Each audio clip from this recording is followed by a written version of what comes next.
So guys, good evening. তো আমি আজকে সুন্দর সুন্দর একটা রেসিপি নিয়ে চলে এসেছি। সেটা হচ্ছে এগ ব্রেড রোল। তো কেমন করে বানাবো সেটা আমি আপনাদের সামনে তুলে ধরছি। তো আপনারা দেখতে থাকুন, সঙ্গে থাকুন, ভালো করে কিন্তু দেখবেন গাইস।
কি করছে এরা সবাই?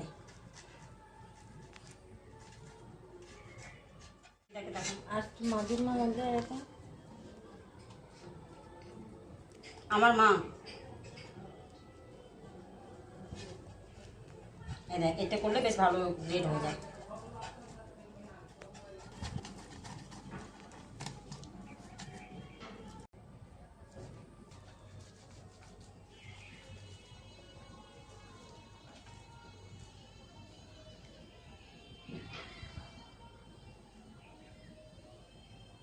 সব করে কোনগুলো খুলে দেয়।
তো দেখতেই পাচ্ছেন গাইস, আমি পুরো রেডি একদম। সব কিছু ব্রেড বসে বসে ব্রেডগুলোকে মানে যেমন করে জলের মধ্যে করে কিভাবে করে করছি সেটা নিশ্চয়ই আপনারা খুব ভালো করেই দেখেছেন। আলু ফার্স্টে ভালো করে ঘষে নিতে হবে, ডিমটাকেও ঘষে নিতে হবে। আর মশলার মধ্যে কী দিয়েছি আমি আপনাদেরকে বলে দিচ্ছি এখনই। ভাজা মশলা দিয়েছি, পেঁয়াজ, কাঁচা লঙ্কা, আর কিছুই কিন্তু না, নুন দিয়েছি। ব্যাস ভালো করে ওটাকে মেখে নিয়েছি। মেখে নিয়ে আমি ব্রেডের মধ্যে ওটাকে রোল মতন বানিয়ে নিয়েছি। এরপরে দেখুন এখানে হচ্ছে অ্যারারুট আর ডিম, সামান্য একটু নুন দিয়ে ঘোল বানিয়ে নিয়েছি। সেই ঘোলের মধ্যে আমি বলগুলোকে গলিয়ে তারপরে ওটাকে এক এক করে ভেজে নিচ্ছি। তো দেখতেই পাচ্ছেন এটা কিন্তু টমেটো সস দিয়ে খাওয়া হয়। খেতে কিন্তু ভীষণ ভালো হয়েছে, ভীষণ টেস্টি হয়েছে। প্রায় আমি বানিয়েছি 30 থেকে 40টা মতন। তো সবাইকে দিয়েছি, মানে যাদের যাদের আমি দিয়ে খেতে ভালোবাসি সবাইকে দিয়েছি। সবাই তো বলছে বলে তুমি আর কি পারো একটু বলবে। তো সেরকমই বলছি গাইস, আপনারা কিন্তু বাড়িতে বসে বসে কিন্তু সুন্দর সুন্দর স্ন্যাক্স, সুন্দর সুন্দর রান্না সব কিছু কিন্তু বাড়িতে বসে বসে পেয়ে যাবেন। তো একবার যদি আমার চ্যানেলটাকে আপনারা চ্যানেলটাকে সাবস্ক্রাইব করেন, লাইক করবেন, অবশ্যই লাইক তো করবেন, তারপরে শেয়ার করবেন। বাট আমি তো খুবই নতুন একদম, বাট আমি ঠিক করে কথাও বলতে পারি না। বাট যেটুকু পারছি আমি আমার মতন করে করছি। আমি কারোর মতন করে করতে চাই না, আমি আমার মতন করেই করতে চাই। আর সবথেকে মেন কী জানেন তো গাইস, যখনই আমার মেয়ে হোস্টেল থেকে আসে তখনই আমি এইসব নিত্য নতুন রান্না করতে থাকি। কখনো মেয়ে আসলে করি, কখনো বাড়িতে গেস্ট এসেছে। কেন আমি খুব ভালো রান্না করতে পারি আর সবাইকে খাওয়াতে ভীষণ ভালোবাসি, যার কারণে আমি এগুলো করে খাওয়াই। তো সবাই খেয়ে খুব খুশি হয়, আমার শুনতে কিন্তু ভীষণ ভালো লাগে গাইস। তো সেরকমই আমি আপনাদের সামনেও তুলে ধরছি যে আপনারাও খেয়ে দেখুন আর আমাকে কিন্তু কমেন্ট করবে, কিন্তু কে কোথা থেকে দেখছে সেটা তো আমাকে জানতে হবে, তাই না? তাহলে আমি আরও সুন্দর সুন্দর রান্নার রেসিপি আপনাদের কাছে পৌঁছে দিতে পারবো। হ্যাঁ, ফার্স্টে কিন্তু আপনাদেরকে সাবস্ক্রাইবটা করতে হবে, তারপরে বেল কনিক না কিছু একটা বলে ওটাকে দাবি দিতে হবে। বাট আমি কথা ভয়েস দিচ্ছি, আমার মেয়ে পাশে বসে আছে, ও শুনে হাসছে, বাট কিছু করার নেই গাইস, কেন কি অনেকে অনেক কিছু জানতে নাও পারে, ঠিক আছে?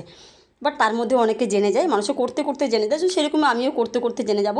তো যাই হোক, দেখতে থাকুন, সঙ্গে থাকুন। আর দেখতেই পাচ্ছেন ক্রিসপি একদম ব্রেড রোল বানিয়ে ফেললাম, একদম সুন্দর টেস্টি টেস্টি, ভীষণ কিন্তু টেস্টি হয়েছিল। হ্যাঁ, তবে যারা রাত্রে ডিনার করবে তারা কিন্তু 2 থেকে 3টে খেলেই পেটটা ভরে যাবে, এটা একদম 100%। কেন কি আমার মেয়ে তো সেদিনকার 2টো খেয়ে বলছে মা আমি আর ভাত খাবো না, আর আমার মা 2টো খেয়ে বলছে আমি আর ভাত খাবো না। বাট আমি একটা খেয়েছিলাম, আমি একটা খেয়ে বলেছি আমি ভাত খাবো। বোন বলছে আমার আর রাত্রে মনে হয় খিদে পাবে না, বোনকে ডেকে দিয়েছিলাম, ফ্রেন্ডকে দিয়েছি, কাজের বাড়িতে দিয়েছি, মানে অনেককে দিয়েছি যেটা আমি পছন্দ করি। So guys, tata.